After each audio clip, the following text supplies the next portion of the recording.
సమాజ రక్షణ కోసం లాఠీ పట్టిన ఆయన శ్రీ తుంబుర నారద నాదామృతం అంటూ సప్తస్వరాలను పలికించారు. నిరంతరం ఒత్తిడితో కూడిన విధుల్లో ఉంటూ తన గంభీరమైన యూనిఫామ్ వెనుక ఒక సున్నితమైన కళా హృదయం ఉందని చాటి చెప్పారు.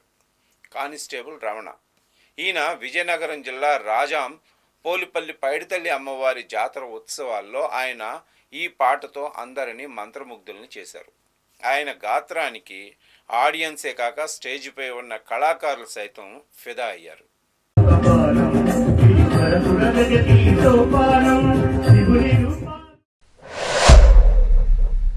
తిరుమల లడ్డు కల్తీ నెయ్యి కేసులో దోషులకు శిక్ష పడాల్సిందేనని డిప్యూటీ సీఎం పవన్ కళ్యాణ్ అన్నారు. టీటీడీ పాత బోర్డును జగన్ ఎందుకు వెనకేసుకొస్తున్నారు అంటే ఆయనకు భాగం ఉన్నట్టే కదా. నెయ్యిలోని రసాయనాలు ఉన్నాయా ఆ పెరుమాళ్ళకే తెలియాలి. జంతు అవశేషాలు కలిశాయని ఎన్డీడీబీ రిపోర్ట్ ఇచ్చింది. పామ్ ఆయిల్ కెమికల్స్ ఉన్నాయని సిబిఐ ఛార్జ్ షీట్ లో పేర్కొంది. ఇది వేరే మతంలో జరిగి ఉంటే ఇప్పటికే గగ్గోలు పెట్టేవారు అంటూ ఆయన వ్యాఖ్యానించారు. ఓ ప్రైవేట్ అవార్డుల ఫంక్షన్లో రకుల్ ప్రీత్ సింగ్కు చేదు అనుభవం ఎదురైంది. ఫిట్నెస్ ఇన్ఫ్లుయెన్సర్ అయిన జగ్గి ఆమె నుంచి అవార్డు తీసుకుంటూ అసహనంగా కనిపించారు. కనీసం రకుల్ వైపు కూడా చూడకుండా అవార్డు తీసుకుని వెంటనే వెళ్లిపోయారు. దీంతో ఆమె ఇబ్బందిగా ఫీల్ అయ్యారు. ఈ వీడియో ఇప్పుడు ప్రస్తుతం వైరల్గా కాగా, అంతకు ముందు అవార్డు తీసుకున్న మహిళకు కనీసం షేక్ హ్యాండ్ ఇవ్వడానికి రకుల్ నిరాకరించారు. అందుకే నేను అక్కడి నుంచి నార్మల్గా అవార్డు తీసుకుని వచ్చేసా అని జగ్గు తెలిపారు. వైసీపీ హయాంలో తిరుమల లడ్డూ తయారీలో 68 లక్షల కిలోల కల్తీ నెయ్యిని వాడారని డిప్యూటీ సీఎం పవన్ కళ్యాణ్ ఆరోపించారు. తప్పు జరిగిందని తెలిసి పశ్చాత్తాపంతో దీక్ష చేశా. నెయ్యిలో నెయ్యే లేదని తెలిసింది. వైసీపీ నాయకులు రసాయనాల నుంచి నెయ్యి తీయొచ్చని చూపించారు. గత ప్రభుత్వ హెడ్ ఈ తప్పు చేశారని నేనెక్కడా చెప్పలేదు. వాళ్ళు నియమించిన బోర్డు వల్లే తప్పు జరిగింది. నచ్చిన సంస్థల కోసం నిబంధనలు మార్చారు అని అసెంబ్లీలో పవన్ కళ్యాణ్ విమర్శించారు.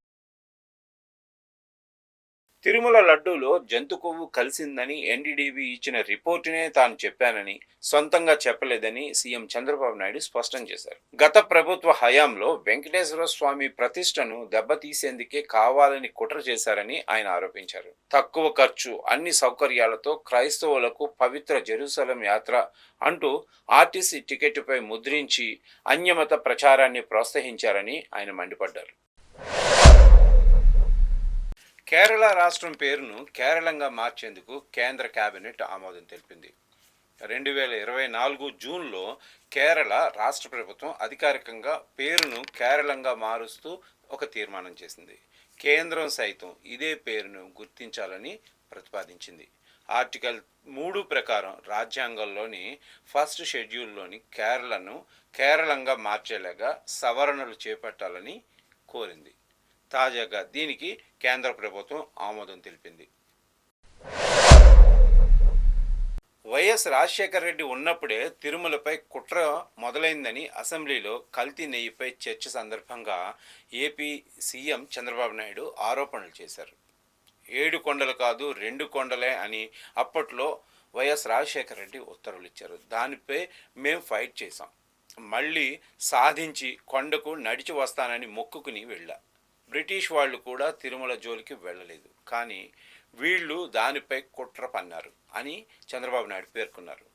వెంకన్నకు అపచారం చేస్తే ఈ జన్మలోనే శిక్ష పడుతుందని చంద్రబాబు నాయుడు హెచ్చరించారు. విదేశాలకు బియ్యం ఎగుమతులపై గవర్నమెంట్ ఒక కొత్త విధానాన్ని రూపొందిస్తుంది. ఇప్పటి వరకు రాష్ట్రం నుంచి ఫిలిప్పీన్స్, సౌదీ అరేబియా, ఆఫ్రికన్ దేశాలకు సోనా మసూరి, జీరా, సాంబా, హెచ్ఎంటీ సోనా ఈ రకం బియ్యం ఎగుమతి అవుతున్నాయి. ఇప్పుడు యూరప్ దేశాల్లోనూ వీటికి బాగా డిమాండ్ పెరిగింది. అధిక నాణ్యత గల బియ్యాన్ని యూరప్ కంట్రీస్కు ఎగుమతి చేయాలని ప్రభుత్వం నిర్ణయించింది.